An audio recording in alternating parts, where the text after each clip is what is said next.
அன்பு வணக்கங்கள் கிறிஸ்தவ சகோதர சகோதரிகளே. முக்கியமாக சகோதரிங்க எல்லாருக்கும் என்னோட மகளிர் தின நல்வாழ்த்துக்கள். இன்னைக்கு தவக்காலத்தோட 19வது நாள் தியானத்துக்கு என்னோட சேனலுக்கு உங்கள் எல்லாரையும் அன்போட வரவேற்கிறேன். இன்னைக்கு நம்ம பார்க்க போகிறது ஒரு கல்யாண வீட்டில் நடந்த ஒரு மேஜிக். ஆமாம், நம்மளோட ஏசு கிறிஸ்து இந்த உலகத்தில் செஞ்ச முதல் அற்புதத்தை பற்றி தான் இன்னைக்கு நான் இந்த வீடியோவில் உங்கள் கூட பேச போகிறேன். இது நம்ம எல்லாருக்குமே தெரிஞ்ச ஒன்று தான். கானா ஒரு கல்யாணத்தில் ஆண்டவர் வெறும் தண்ணீரை திராட்சை ரசமாக மாற்றின சம்பவத்தை தான் இன்னைக்கு நான் பேச போகிறேன்.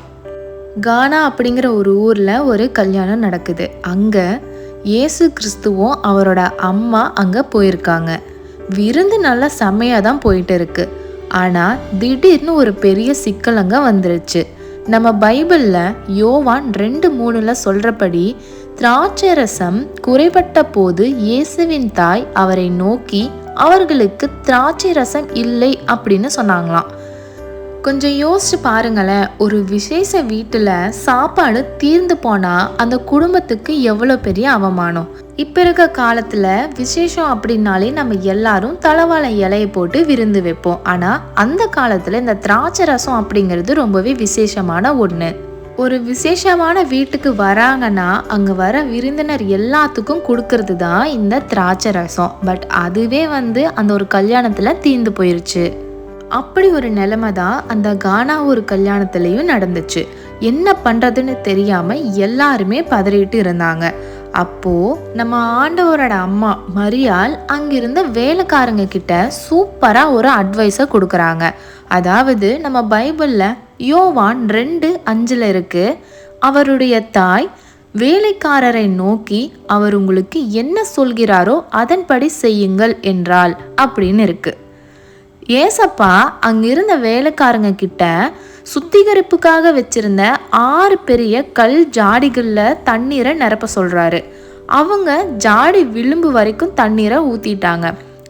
அங்கிருந்த வேலைக்காரங்கள்லாம் யோசிச்சாங்க, என்னடா வெறும் தண்ணியை மட்டும் ஊத்திட்டாரே அப்படின்னு சொல்லிட்டு. அந்த திராட்சை ரசத்தை பராமரிச்சுட்டு இருந்தவங்களும் இதை பெருசா நம்பவே இல்லை. ஆனா ஆண்டவர் அந்த தண்ணியை மொண்டு பந்தியில் இருக்கிற எல்லாருக்கும் கொண்டு போங்க அப்படின்னு சொல்றாங்க.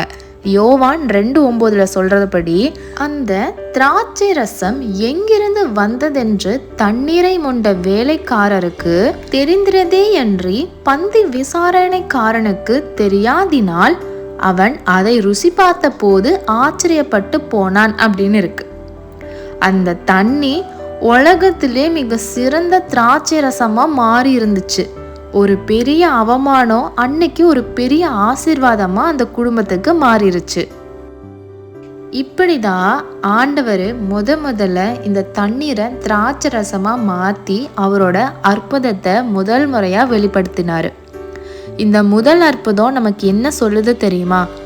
யோவான் 2:11 சொல்றபடி இவ்விதமாக இயேசு இந்த முதலாம் அற்புதத்தை கலிலேயாவில் உள்ள கானா ஊரிலே செய்து தம்முடைய மகிமையை வெளிப்படுத்தினார். அவருடைய சீஷர்கள் அவரிடத்தில் விசுவாசம் வைத்தார்கள் அப்படின்னு இருக்கு. நம்முடைய ஆண்டவர் நம்மளோட குறைகள் எல்லாத்தையுமே ரொம்ப நிறைவா மாத்திர வல்லமை கொண்டவர்.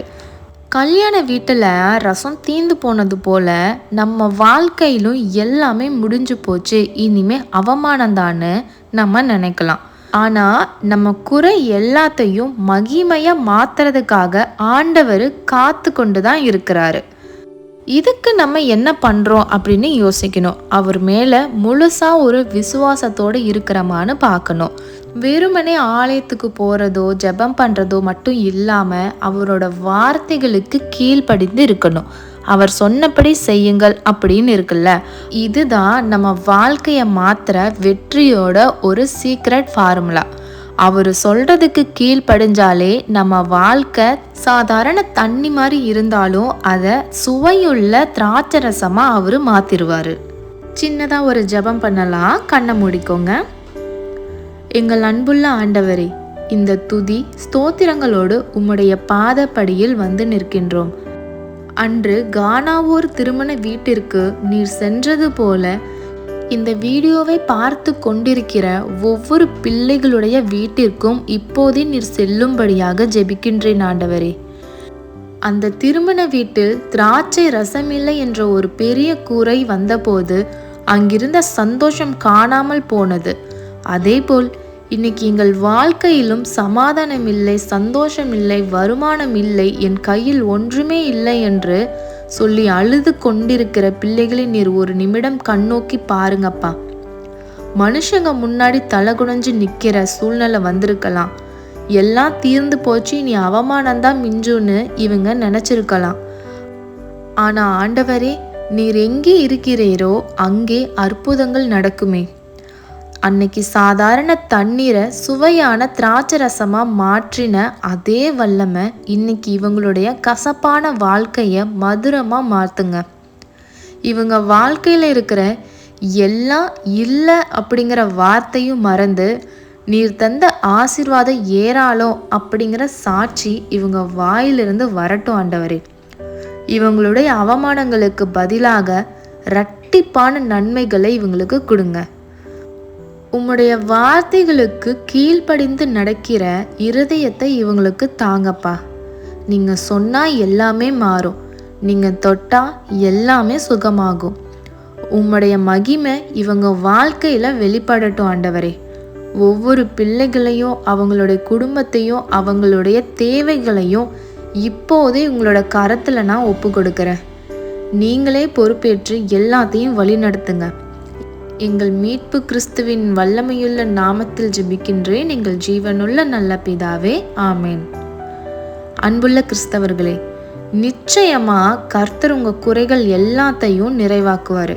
இந்த ஜெபத்தோட நீங்க உடன்பட்டு இருக்கீங்கன்னா விசுவாசத்தோடவே கமெண்ட்ல பிரைஸ் தி லார்ட் அப்படின்னு டைப் பண்ணுங்க.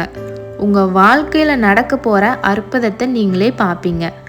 இந்த வீடியோவை சோர்ந்து போயிருக்க உங்க நண்பருக்கும் ஷேர் பண்ணுங்க. அவங்களுக்கும் இது ஒரு மிகப்பெரிய ஆறுதலாக கூட இருக்கலாம். நாளைக்கு தவக்காலத்தோட 20வது நாள் தியானத்தில் உங்களை மீண்டுமாக ஒரு சத்தியத்தோட வந்து சந்திக்கிறேன். அது வரைக்கும் கர்த்தருடைய கிருபை உங்களோடு இருக்கட்டும். God bless you. Praise the Lord. ஆமீன்.